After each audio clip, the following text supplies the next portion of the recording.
Roy Jones goes on to address Errol Spence fans. He said, y'all are too sensitive.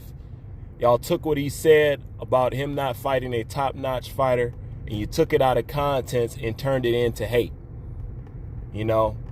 And this kind of stuff right here is what actually stopped people from doing interviews. When some people try to paint it as you ask for an interview, you ask them about a question, and then you set up that interview and you set up the presentation of it as if he's hating on Errol Spence. But what Roy Jones is talking about is the fact that anybody can't have an opinion on Errol Spence without people getting offended or calling it hate, preferably from the LDBC and everybody who fanboys for the LDBC or are a fan of the LDBC. They think that you can't be critical of any fighter. You dare not judge them, and if you are hating, especially if it does not align with their current agendas, whatever fighter they are promoting. But yet the same thing could be said with fans who rally behind Terrence Crawford.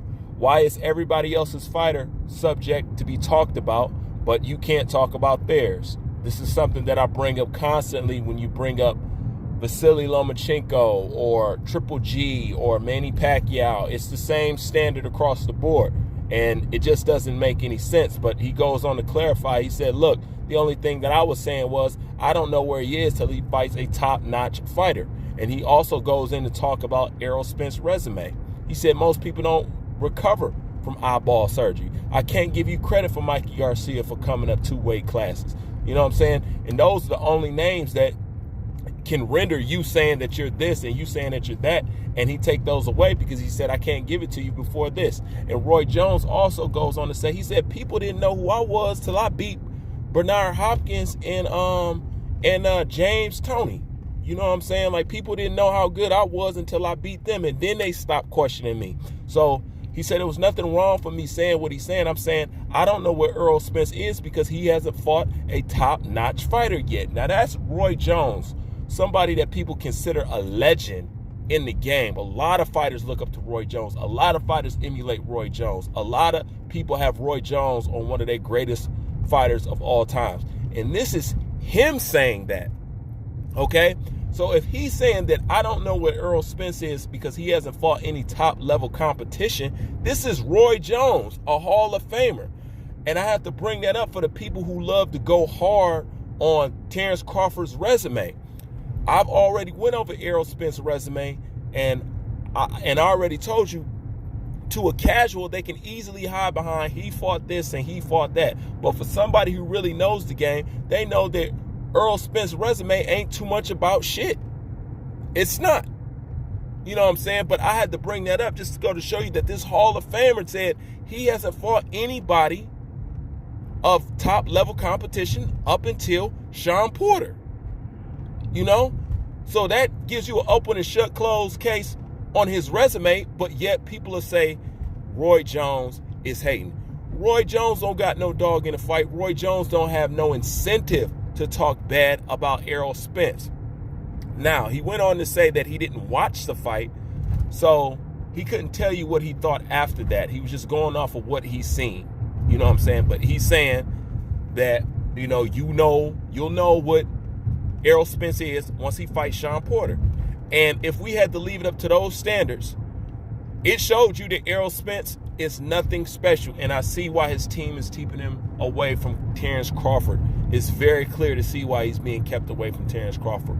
Now, what would be some raw, notable shit is if he did rematch Sean, because the type of fighter that Roy Jones was describing about himself back in the day, how he couldn't stand if you said another fighter was better than him, them kind of fighters don't exist. But if we see a hint of that, it's very easily rewarded and noted, and we don't forget it. Look how many people was praising Mikey Garcia for just going up and fighting Errol Spence. You know what I'm saying? Say, yeah, this is what we need in boxing. This is what we need. There was no loss with Mikey Garcia doing anything like that. If Errol Spence was to rematch Sean Porter because there was so much controversy, guess what? he would gain a lot of fans from that who probably wasn't his fans, and he would definitely have my respect because I respect his level of competition, you know what I'm saying, within himself. But we all know that that won't happen.